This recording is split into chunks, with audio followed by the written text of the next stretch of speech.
Hernia म्हणजे नेमकं काय, एक सोप्या मराठीमध्ये समजून सांगण्याचा प्रयत्न करता का सर? तर सर्वसामान्य लोकांना समजण्यासाठी आपण हर्नियाची एखादी उपमा घेतली तर ती संयुक्ती राहील.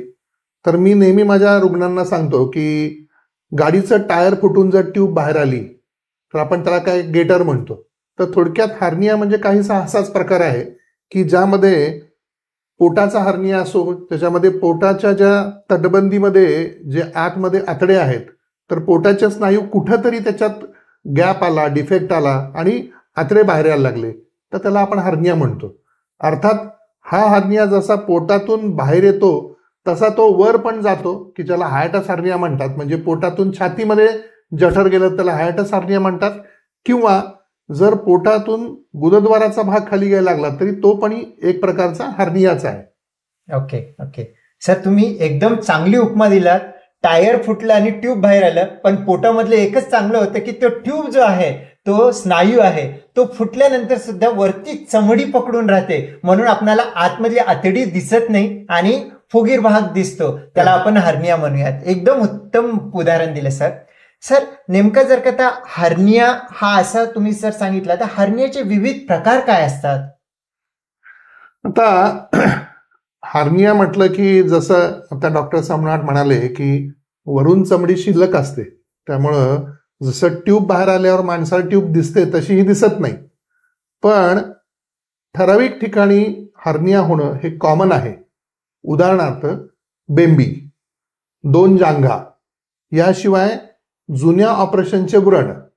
त्यामुळं अर्थात याखेरीज पण अजून बऱ्याच ठिकाणी हर्निया होतात, पण सर्वात कॉमन म्हटला तर बेंबी, जांघा आणि जुन्या ऑपरेशनचे व्रण या ठिकाणी हर्निया होतो.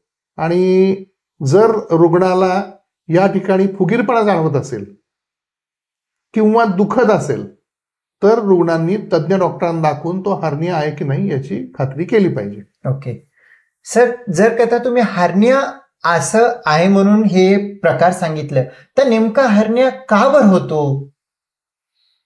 हा फार मोलाचा आणि मी म्हणेन अवघड प्रश्न आहे.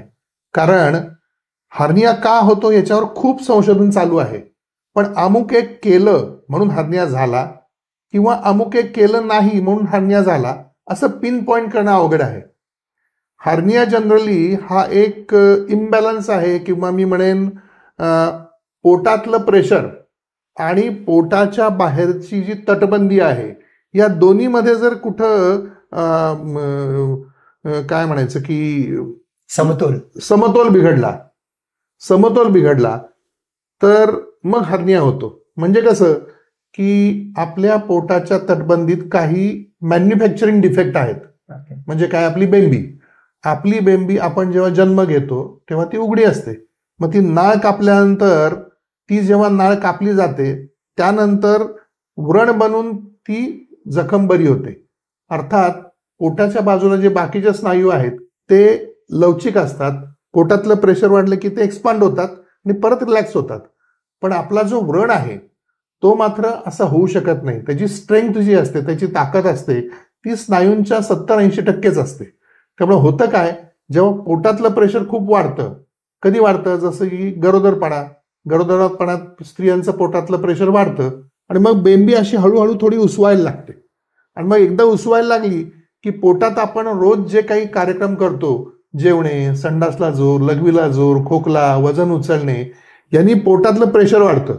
आणि प्रेशर हे कुठं जाणार, तर pressure will find the path of list resistance. म्हणजे आपण पास्कल्स लॉ आपण ऐकलेला आहे की जिथं कुठं प्रेशर कमी आहे तिथं ते प्रेशर जाणार, जसं कुकरची शिट्टी वाजते.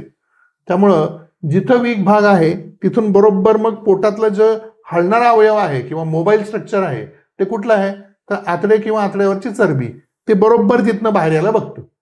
त्यामुळे असा हर्नियाची सुरुवात होते. जांघेमध्ये पण तसंच आहे.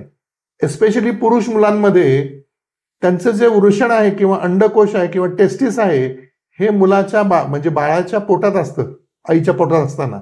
जसं बाळ 6 ते 9 महिन्याचं होतं आईच्या पोटात, तसं ते वृषण हळूहळू सरकत जांघेद्वारे बाहेर येतं. आणि जांघेतली ही चोरवाट आहे ही बंद व्हायला पाहिजे. पण दुर्दैवानं पुढच्या आयुष्यात अगदी ते 1 दिवसाचं बाळ असो किंवा 100 वर्षाचे आजोबा असो, हा जर समतोल बिघडला, आतून प्रेशर वाढलं किंवा ती वाट उघडली तर जांघेद्वारे हर्निया व्हायला लागतात.